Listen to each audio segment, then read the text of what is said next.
Hello viewers, কেমন আছেন আপনারা সবাই? সবাইকে জানাচ্ছি অনেক অনেক শুভেচ্ছা। নতুন একটি ভিডিওতে আপনাদের সবাইকে স্বাগতম। আজকে ভিডিওটি করার একটি উদ্দেশ্য আছে। তো কিছুদিন আগে আপনাদের এই নতুন অ্যাকুরিয়ামের সেটআপটি তৈরি করে দেখিয়েছিলাম যে নতুন একটা অ্যাকুরিয়াম কিনে এনেছি। সেটাতে নতুন করে সেটআপ দিলাম, প্ল্যান্টেড সেটআপ, এবং সেটাতে মাছ রাখলাম।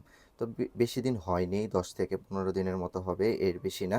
তো এর মধ্যে আমি দেখতে পেলাম যে আজকে মাছগুলো, বিশেষ করে এই গোল্ডাস্ট মলিপিয়ারটা, এই ফিমেলটা একটু লোড ছিল, এই ফিমেলটা বেবি দিয়েছে। তো এই ফিমেলটা বেবি দিয়েছে, তো আপনাদের একটু দেখানোর চেষ্টা করি। এই যে এখানে দেখতে পাচ্ছেন আপনারা, এখানে 2 পিস দেখা যাচ্ছে, যেহেতু এই যে এখানে 1 পিস। প্ল্যান্টেড একুরিয়াম সেহেতু একটু লুকিয়ে লুকিয়ে আছে বেবিগুলো, লুকিয়ে আছে। এছাড়া প্ল্যান্টেডগুলো গ্রো করছে। হর্নটগুলো রেখেছিলাম, হর্নটগুলো মাশাল্লাহ ভালো ইমপ্রুভ হচ্ছে, হর্নটগুলো বড় হচ্ছে। তো মাছগুলো কিছুক্ষণ আগে আমি দেখেছিলাম, তো মাছগুলো এখন লুকিয়ে আছে।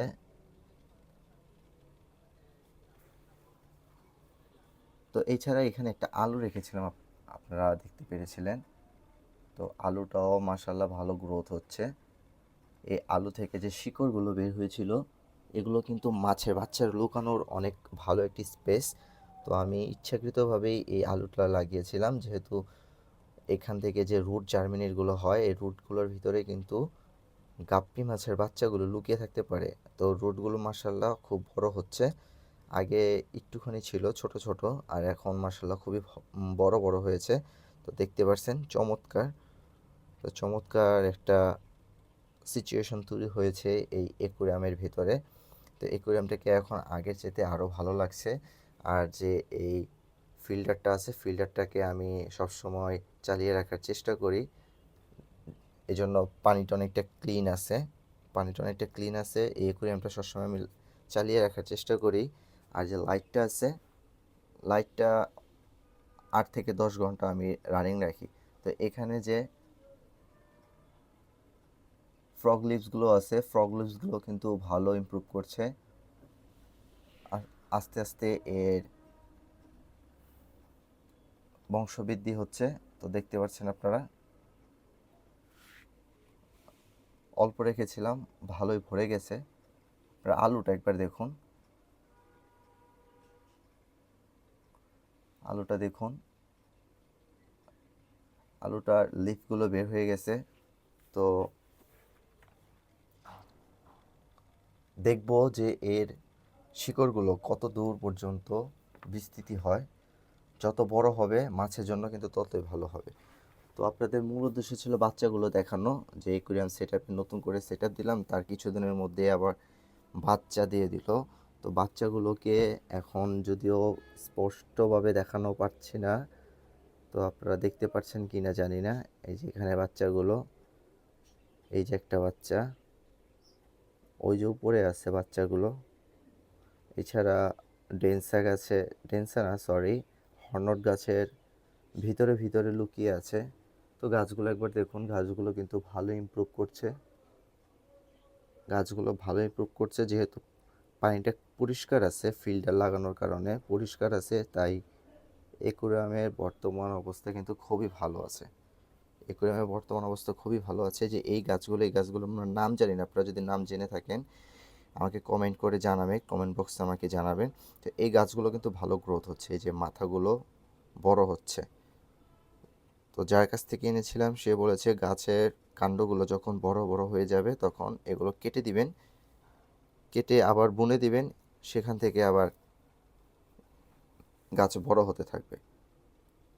তো আমি তাই করব, যেহেতু ডালগুলো অনেক বড় বড় হয়ে গেছে, মাঝখান থেকে কেটে দিব, কেটে দেওয়ার পর সেটা আবার এদিকে বুনে দেব। তো এখন দেখতে পাচ্ছেন মাছগুলো, বেলুন মলিগুলো ফিমেলটা ভালোই লোড আছে। আর সামনে এটা বেবি দেয় কি না দেয় সেটা শিওর না। তো বেলুন মলিগুলো খুবই চমৎকার।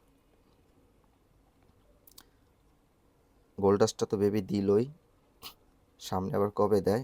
এখানে রেড মলিটা আছে, এই যে রেড মলিটা, রেড মলির ফিমেলটাও কিন্তু লোড আছে, ফিমেলটাও বেবি দিতে পারে, রেড মলির ফিমেলটাও বেবি দিতে পারে।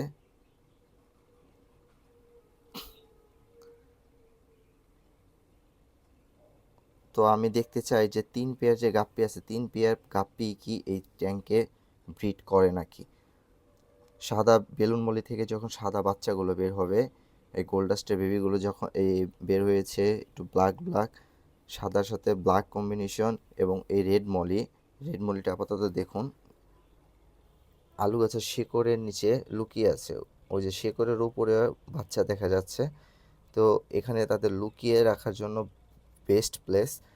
তো এই রেড মলিটাও এখানে লুকিয়ে ছিল, তারা রিল্যাক্স নিরিবিলি জায়গা চায় বাচ্চা দেওয়ার জন্য। তো এখানে ট্যাঙ্কের ভিতরে ভালো স্পেস আছে নিরিবিলি, যেখানে এই মাছগুলো বাচ্চা দিতে পারবে।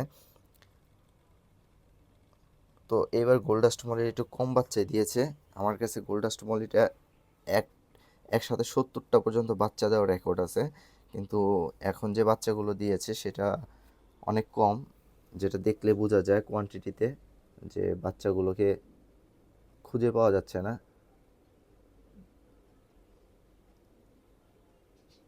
এই যে বাচ্চাটা এখানে আছে, ওইখানে আছে, মানে এইখান দিয়ে দেখা যাচ্ছে, আর ওই সাইড দিয়ে লুকিয়ে আছে। দেখি উপর দিয়ে দেখা যায় নাকি।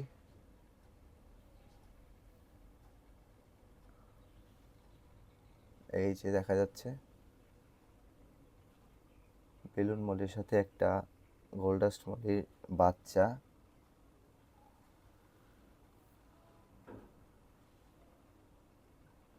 এই যে এখানে আছে, লুকায়া গেছে। তো কেমন লাগলো ভিডিও অবশ্যই জানাবেন। তো গোল্ডাস্ট মলি যেহেতু বাচ্চা দিয়েছে, বাকি মাছগুলো যাতে বাচ্চা দেয় সে দোয়াই করবেন। আর যে গাছটা আপনাদের দেখালাম, যে এই গাছটার নাম আমি জানি না, তো এই গাছটার নাম কি হবে সেটাও পারলে আপনারা কমেন্ট বক্সে আমাকে জানিয়ে দেবেন। তো ভালো থাকবেন, সুস্থ থাকবেন, আপনাদের সাথে দেখা হবে অন্য একটি ভিডিওতে। এই যে এখন কিছু বাচ্চা দেখা যাচ্ছে,